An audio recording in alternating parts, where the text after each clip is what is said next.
Turundusraadio.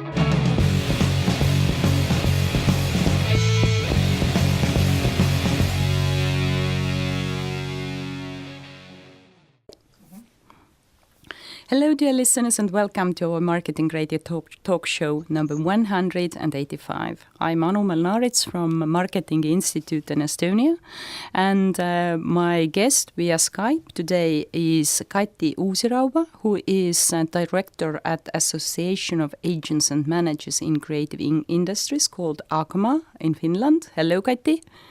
Hi, everybody. And also I'm going to have here in the studio Jaak Prits and Erki Pärnoja, who are telling us today a bit more about Estonian 100 anniversary celebration and the plans for their project in the celebration. Our main topic today is going to be licensing creative industries. And to introduce the topic, I would like to say that I think that here, at least in Estonia, licensing is one of the most challenging areas in creative industries and for creative companies. A lot of designers and brands are really interested in it, but really a few have experience or have a good experience, and they don't actually know what it is, how to start, and how to benefit from the process.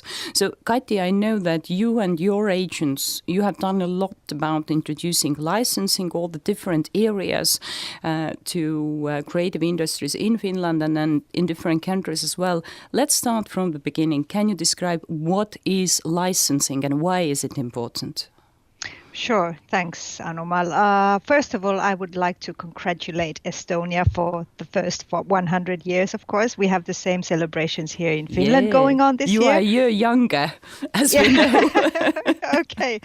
And what's more, the Sami, the indigenous Lappish people in Finland, they are celebrating their 100-year Independence Day today, actually, as well. They have the National Day today, so it's a kind of a triple festivities today. Congratulations to everyone. Yeah, exactly. But about licensing, and we're talking about especially brand licensing, which is it's a separate, distinct area of its own.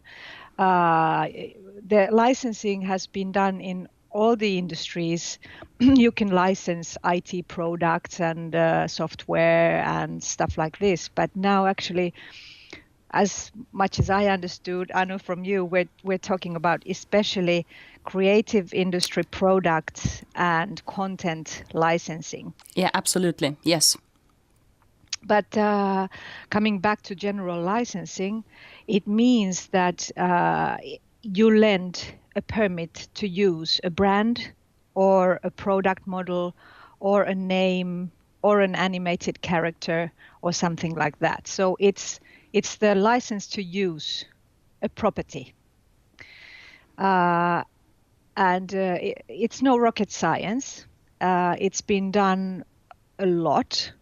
It is very common, but it's not very well known because it is usually used as a business tool by bigger companies that have already well-known brands.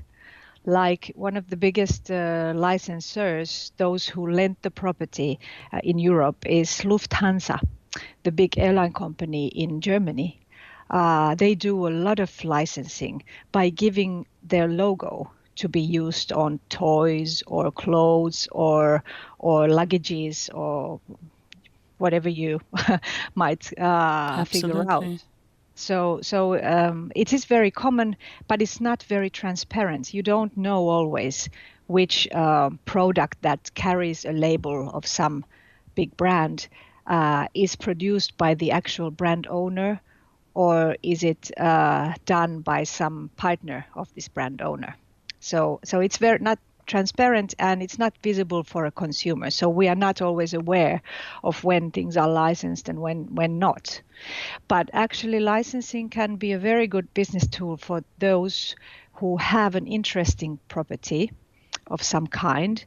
They can actually find a partner who can start doing a certain area of the property's potential business, and they can also carry the financial risk by, for example, if you have an animated character property, you can find a luggage manufacturer who starts to make your animated character labeled luggage, and they are sold through their channels in luggage stores and department stores and so on. And you don't have to do anything but control the partnership that you have written on paper. You have an agreement, and that's your work basically. You can also the property owner can also do some design and of course approve the plans, but the financial risk is mainly taken by the partner of the licensing agreement. So it's a very interesting kind of carefree tool, but of course it carries some challenges as well when it comes to the brand quality and quality of products. So even if you don't have a well-known brand, you could use licensing having a character or having a special design or something special. Did I understand you right? Yes, you can either lend your own property, the animated character or design, or even a TV format when it's sold to somebody else. It's a form of licensing. You can lend to somebody else, or if you are somebody who is producing something, let's say shoes, for example, you can lend a brand from outside. You can be the so-called licensee, the one who gets the permit to use the property. So let me be clear here in terminology. There are two parties in the licensing agreement, basically. There is the licensor, who is the one who owns the property and gives the permit to use, lends the permit to use, to the licensee, who can be a manufacturer or somebody who does the actual work and has, say, for example, regional channels to distribute the new products labeled by your brand. So that one is the licensee. So the licensor gives the permit to use to the licensee. Very good. Now it's clear. This is difficult because in Finnish language, you cannot. There's only lisensoija. Okay. As one word, and then you have to kind of create certain more detailed sentences in order to describe. Yes. Absolutely. So this is a little bit tricky for us. I do understand why the designers think it's important, and it's kind of, I wouldn't like to say it's easy money, but from some point it is, isn't it? Yes, from some point it is, but you have to be careful about who you are working with. Okay. So let's say, let me give you an example. This is a very good and well-known example from Finland. We have a few good consumer brand licensing examples, and the most known is Rovio and their game Angry Birds, which is like, I've been now lately during the last 2-3 years, I've been attending big licensing shows in the States and in Europe, and everybody knows Rovio, and it's kind of a school example of what can happen when your brand really picks up in global markets, and all of a sudden everybody wants to benefit from your brand. So what happened to Rovio and Angry Birds was that they released a game. They were a games company, a game production company, and they released the game, and all of a sudden everybody's playing their game because the timing was perfect for the company. There was just the Apple game channel was released first, and then the Android platform was released maybe half a year afterwards, and all of a sudden everybody had a smartphone, and probably Angry Birds was one of the first really good games taking the equipment that you play with into account, so that the experience of playing was so nice. And this made, of course, everybody interested in the brand, and it was seemed easy to apply on different products as well, because it's such a clear visually. So all the manufacturers from all over the world started to calling them and emailing them, asking, "Can we borrow your brand and make shampoo or or socks or sneakers or bed linen or whatever?" And all of a sudden, they had like 400 partners producing Angry Birds products for consumers. And of course, it's a huge thing. At some point, about 50% of their income, of total turnover, was coming from the royalties from licensing, which is a huge portion of income. They had maybe 150, 200 million euros turnover that year. So when you think about it, that it comes only from royalties, it can be huge. But at the same time, you have to be very careful who you're working with, who you give your permit to, because you have to be sure that it's a trustworthy partner who knows what quality is, who doesn't start working with pirate products, who understands the target groups of your brand and knows what kind of products to suggest to be launched on the market. It's a very delicate thing, especially with content and products that are targeted to young people. They are so precise in what is cool and what is not.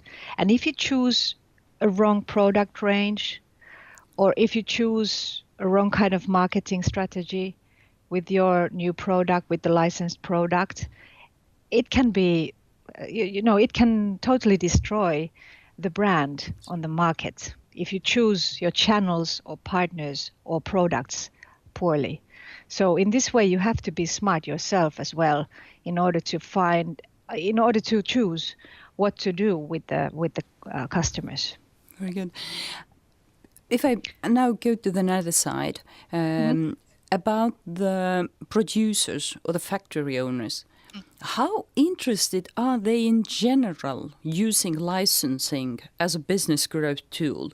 Because here in Estonia, it's often felt like, okay, we can do better. We don't need to pay anyone for their product or design. We just want to create everything ourselves. And it's rather difficult to say that, okay, the design or the character has value. It will bring business to you, additional business. Is it the same situation in Finland, in other countries, or do we feel something different here in Estonia?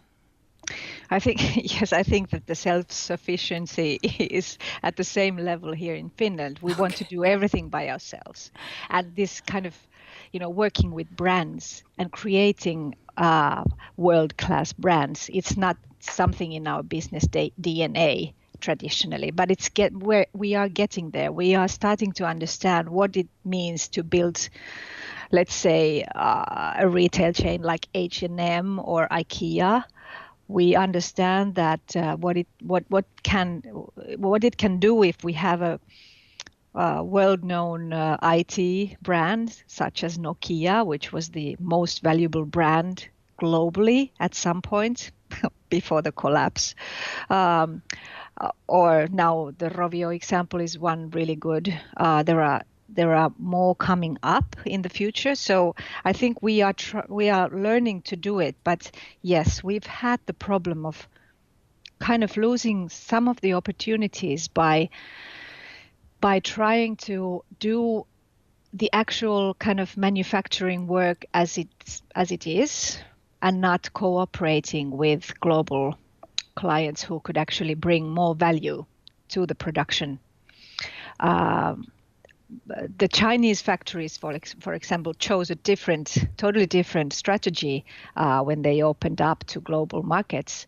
The same goes with all the Asian countries where there is a lot of manufacturing or handicrafts.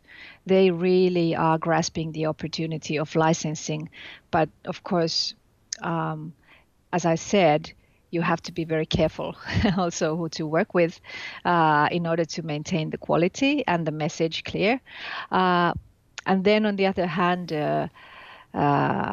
these licensing partners on the markets like manufacturers, they might promise too much. They might not have the accurate contacts that they promise.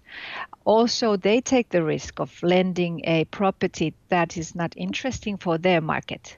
So I would actually say that both parties need a lot of research on each other. How is the brand? How could it work? And then on the other hand, how can it be produced into new products in order to succeed? Very good. But generally, the licensees are eager. They want to lend the brand when they have numbers of how the brand is doing. Is it interesting for the clients or the customers or not? Very good. How can a licensor find a right licensee? It means the brand owner or design owner, how can they find the right factory to cooperate with? What are the key things you need to be sure about that this is fulfilled? So I think that pretty much the cooperation would work. Yeah. I've been mainly working with agents. Okay. Agents in Finland and agents also from other parts of the world when it comes to licensing, and I think they are very eager to find good brands and good licensees as well, in order to connect them. And also, I would say that these agents can be kind of quality supervisors, so that they really know the industry, all the parties in the ecosystem. But of course, then there's a lot of work done by the property owners, the licensors themselves. For example, if you produce furniture and you want to enter to a new market, let's say in Asia, then you have to go and ask somebody, a consultant or somebody who can list manufacturers or factories for you. And then you have to go through all those. But it's a huge work. Of course, you also need to understand what your property is. So I would say that the first and the primary tool for a licensor is to define the property. How it's defined, what it is not, what is the quality standard of the product, what is the brand position in the markets of the product, and so on. So I think that the key, where everything starts, is by in the licensor's head and in the licensor's format description of understanding their own property first. Because if you don't understand it, how can you control the quality? How can you control that everything's done as you want it to be? So I think this is most important thing. Of course, when you have a brand that is very interesting, like this Angry Birds example, you don't have to go and find the licensees. They come to you because they smell the money right away. I mean, when a brand starts to pick up, there are factories and manufacturers and agents that realize it pretty soon that, hey, there's something going on there. Could we benefit from it as well? So this is a huge global industry. We're talking about billions and billions of money here in licensing. Nobody knows actually how much the whole retail value of licensing is annually, but there's this association called LIMA, the International Licensing Merchandisers Association, that keeps track of the retail value of what, but let me 200 biggest licensing companies, property owners in the world, and their retail value annually, globally, is 251 billion euros. This is the figure from 2015. Okay. So this is a huge industry that we in the Nordics and in the small Baltic countries, we have no clue of that, or we are just grasping the idea of how huge it can be. How are the networks working in that industry? Who's kind of deciding what brands will go global, which not?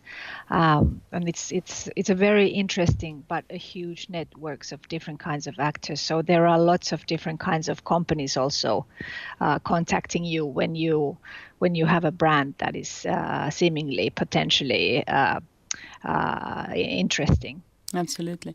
Tell me, how long time does it take from the step one when I decide that, okay, licensing might be one of my business models or generating part of the revenues? How long time would it take until you reach the contract? Is it a 1 year's work or 2 years work or 5 years work? How does it usually go? It's very hard to define the usual case because I know. it depends on the product, definitely, and the brand.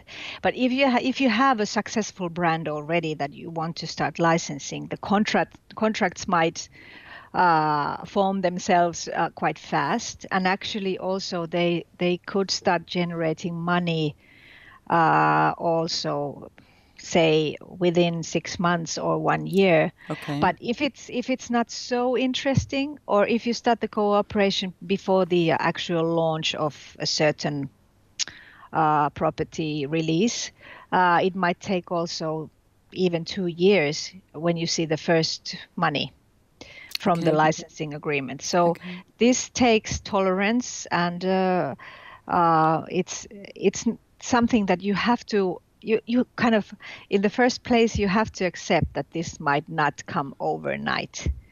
But when things are done correctly, and when channels and partners and products are chosen well, you might actually hit the jackpot in a longer run, in say 1 or 2 years time.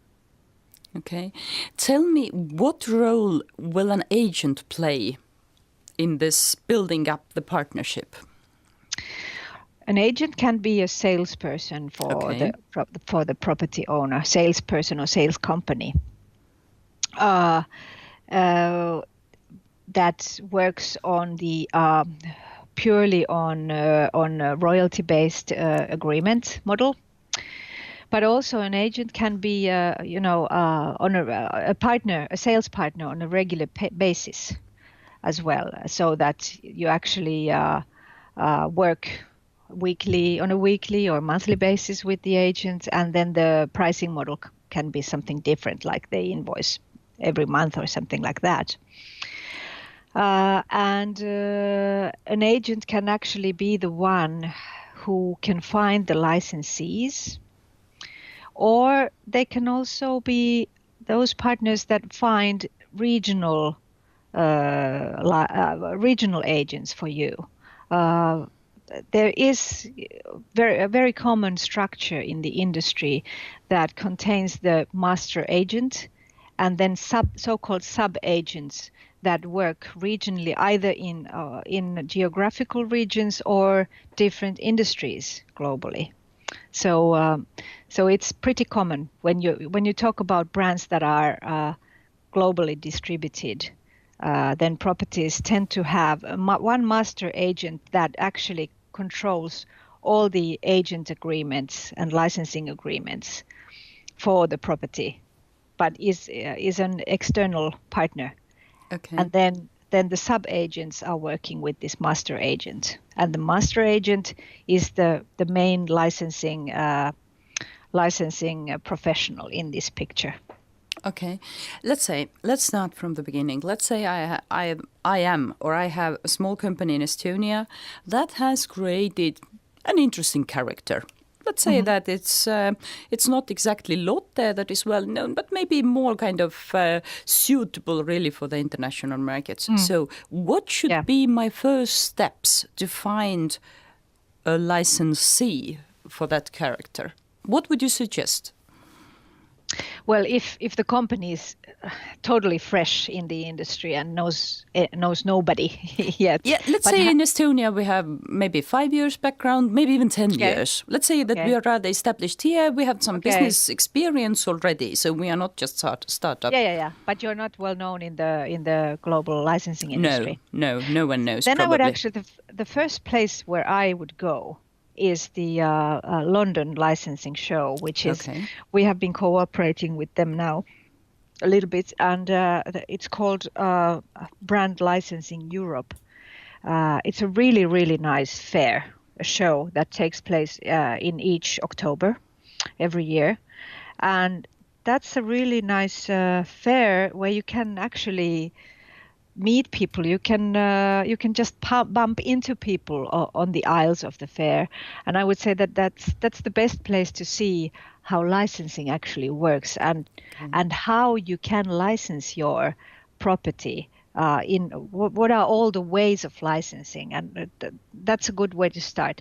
Then, of course, I think that to save your energy as a property owner, I would go and find an experienced consultant or an agent that could actually enlighten you a little bit more about your opportunities in licensing. And also this kind of professional who has experience could estimate the value of your property as well, and already suggest some partners that you could work with, interesting markets where the property could go better than in some others, because you always have to find the first markets in order to test it internationally as well.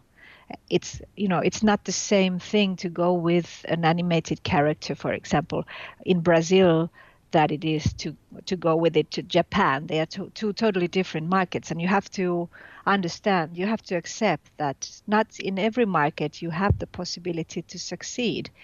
But if you choose a good market to start with, your brand actually could become, or your property could become so popular that other markets get interested just because it is so interesting in the other markets already. So it's somehow like success follows the success, not the failure. Yes. And then I would definitely, try to grasp the basics of licensing industry first yourself, but then also contact a consultant or an agent who can also act as a consultant first for you to estimate the value and the potential of your property. And then you could start talking slowly with licensees. But of course, you have to understand the value of your property first in order to be able to negotiate of anything. This was my next question. So how do you evaluate the property? How do you know what the property is worth, and how much could I ask for it? That's a tricky question. I know. If somebody had an answer, a 100% answer on how can you tell, like foresee in the future for the future, then all these licensing dilemmas, for example, would be resolved already. But I would say that a little bit test marketing. Also, market information about what kind of competitors you have, what kind of market position you could actually have with your property. Is it something, on the luxury side, or is it like a challenger, a mass market, everyday stuff? And you have to always compare to the whole market to start with, in order to understand that what your position could be. And of course, then because I'm a cultural anthropologist myself by my education, I respect the comments of common users. So I think also maybe test use cases with consumers could be a good thing, or interview the potential partners like licensees. You could interview them by showing some examples and then ask that, how do you see the potential of this? So, I mean, meeting people in a way or another and talk. I think that would be a good way to work with as well. But even so, I think that when you have a professional partner, like a consultant or agent, you could do all this together. Absolutely. So that's how I would start. Very good. Okay, let's say that now we or we go step forwards or step further. We have already established some contact, and it seems that it's interesting, and we can really start cooperating with our licensee. Mm-hmm. Now the question is that what are the key things what we have to know, or the key success factors in building the right licensor-licensee relationship? Mm-hmm. Well, as I already earlier said, a good contract that defines the roles and responsibilities and the limits of the license. It defines also the way of how do you report to each other. Okay. When they sell stuff, how do they report of the income? When they produce stuff, how do they report the quality control? When you release new parts in the property, how do you report them in order to be able to make them to take them into their business plans? So it's a lot to do with how do you agree on how to communicate. Okay. And also, as I said before, you have to make some research on your partner before you sign. You have to know who you're working with, or otherwise it can be, your brand can be anything on their market if you don't know who this partner is and that they are trustworthy. That's true. And now my almost very last question, that how to keep the control over the brand during the process. You already talked about the reporting. Are there any other things that the successful licensors do in order to assure that the quality is kept, it's exactly as we planned, and it's really generating profit for both of us? I would see it like this: especially the American companies and American property owners who work a lot with licensing and licensees, like Disney, huge brand houses that really know the core of licensing. They see actually licensing mainly as a marketing tool instead of, a way of generating more money. And I think this is very clever, that when you understand that wherever your brand is visible, is it, on a wall of a house? Is it on a toy? Is it on a, milk carton that people use every day? When you understand that actually this visibility of your brand, the exposure of your brand keeps your brand on top of the people's minds, it actually generates more usage and more sales in that way, because people kind of remember you all the time. So I think that the licensor has to understand also the value of the partnership with the licensee as a way of being there, of existing, and and that is also one element when you're choosing your partner. You have to kind of you have to be on the same side. You have to feel comfortable when you're working with this licensee, that they also understand what your value chart is, and that they also share the same values in order to find the right channels and right customers as well. So I think you have to see this as a cooperation of visibility, and not just selling more products or getting more people in, but this is also a question of visibility and existence. And by choosing the right partners and working with them actively, and also planning with them actively, it builds your brand very efficiently in the market. Very good.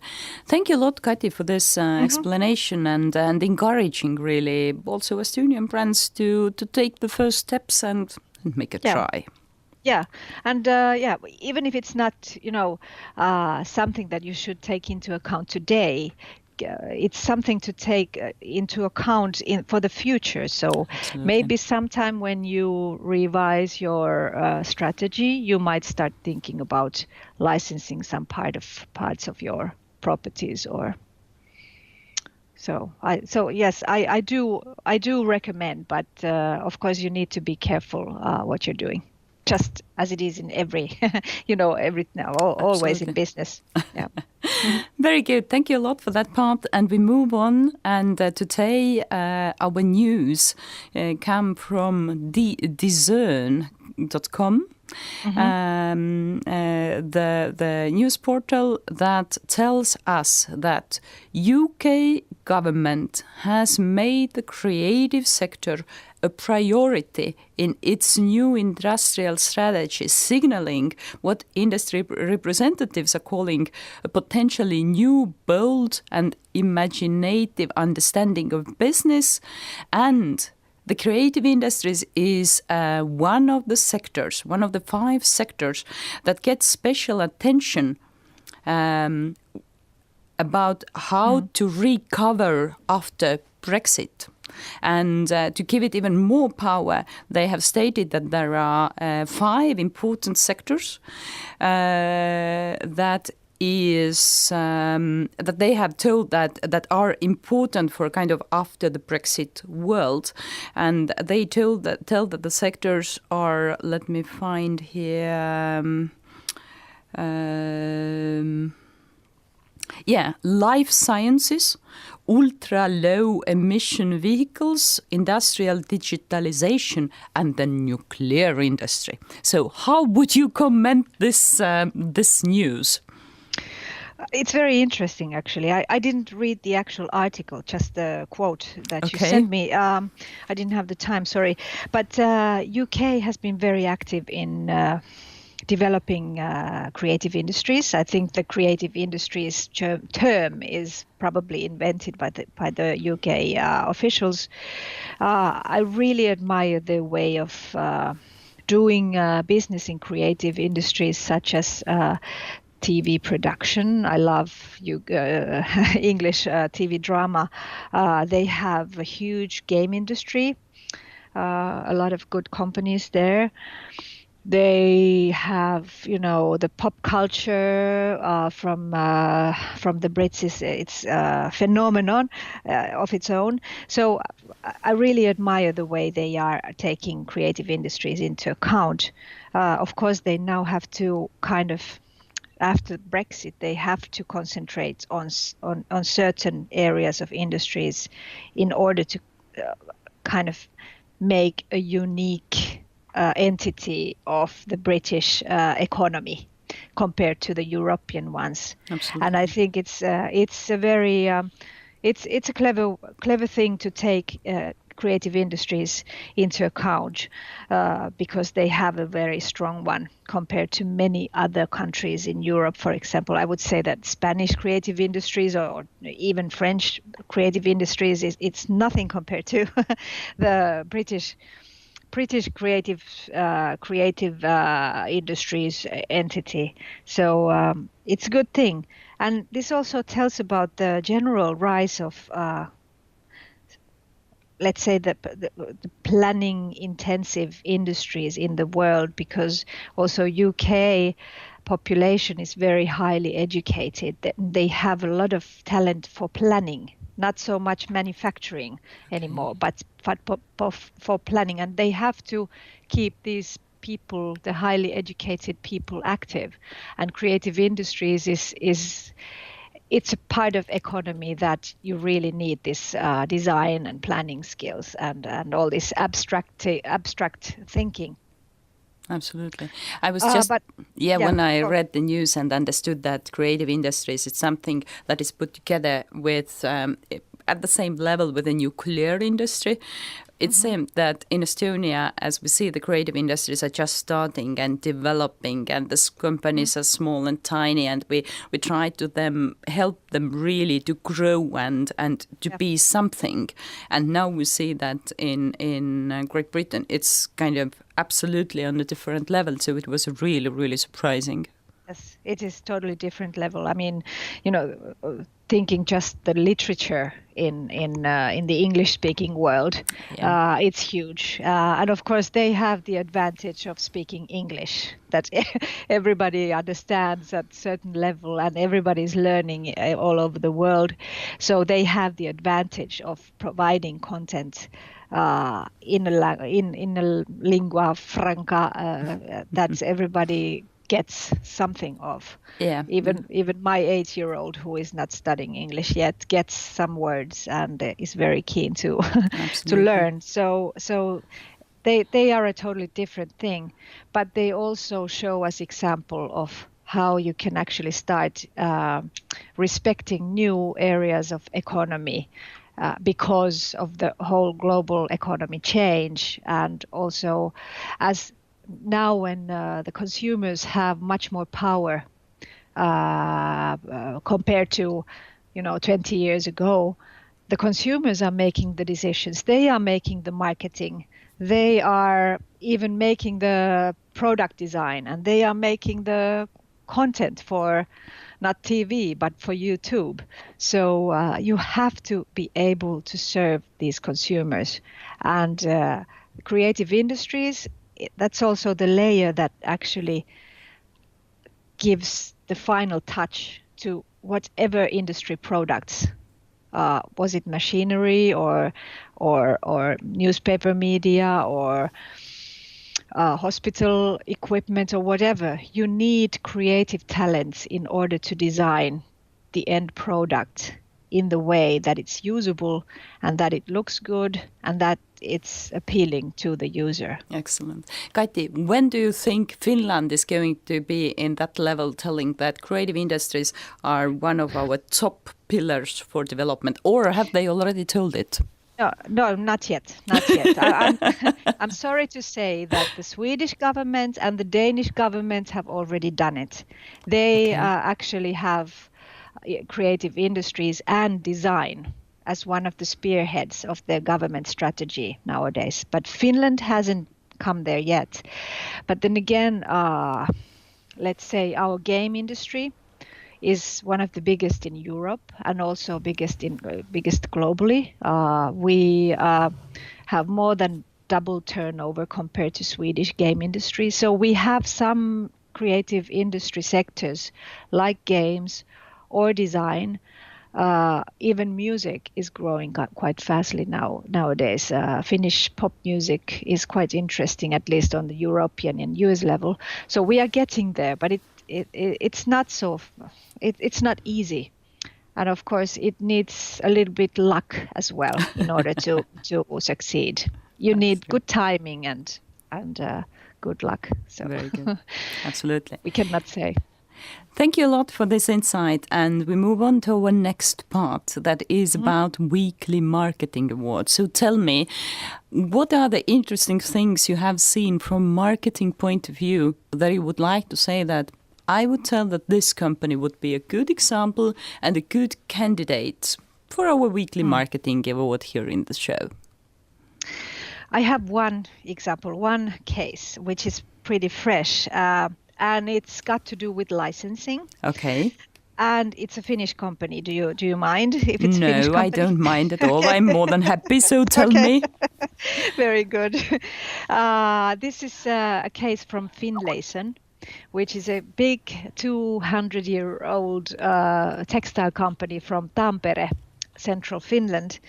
And the company was bought maybe 3-4 years ago by a couple of guys who used to work in an ad agency. They were advertisement agency owners, but they wanted to be factory owners, and they bought Finlayson. Okay. And they were only a domestic company. After the Soviet Union system collapsed, they didn't export anything.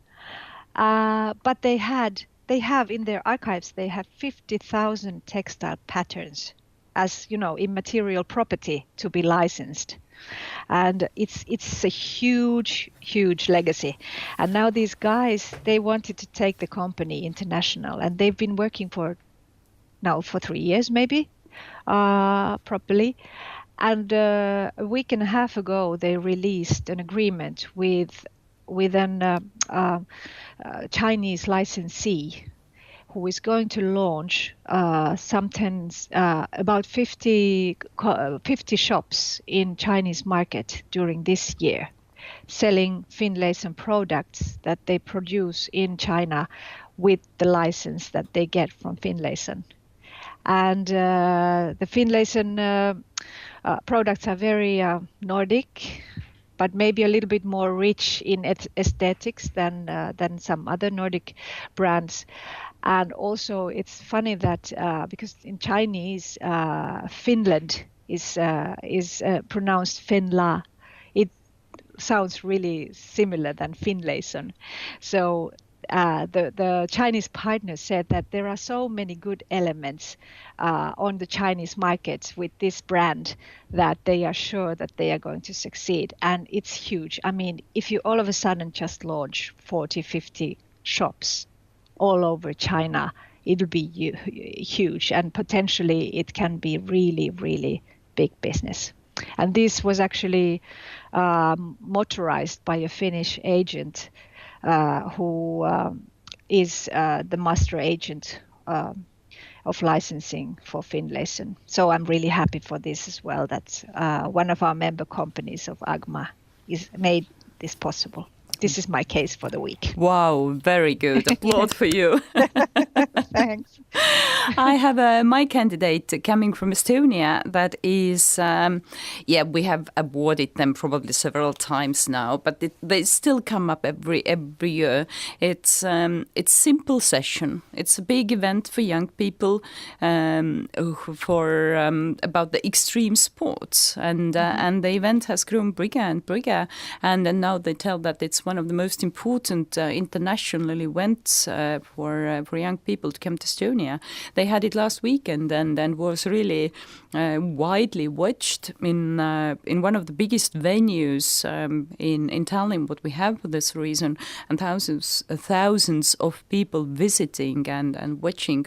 So the Simple Session was my candidate, but Kati, do you know that we have to make a choice now, and you as a guest may start?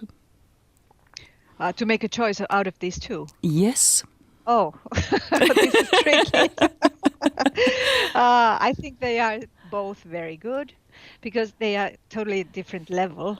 But I also love these happenings that bring people together, and it seems that that's also one way of doing businesses and one way of doing development work in these crowdsourced platforms. So it's so hard to choose. Well, I don't know. Can I choose both? No.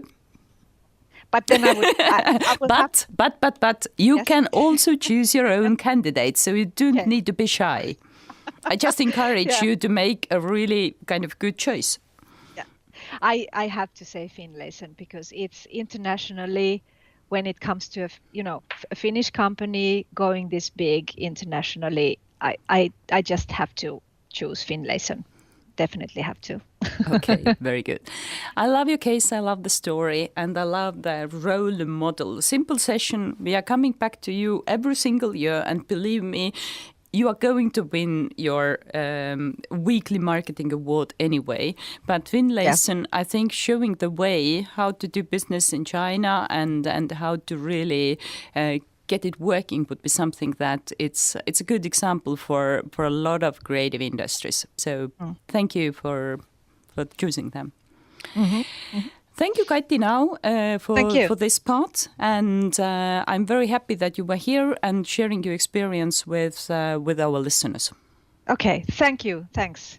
Talk to you later then. Yes, thank you.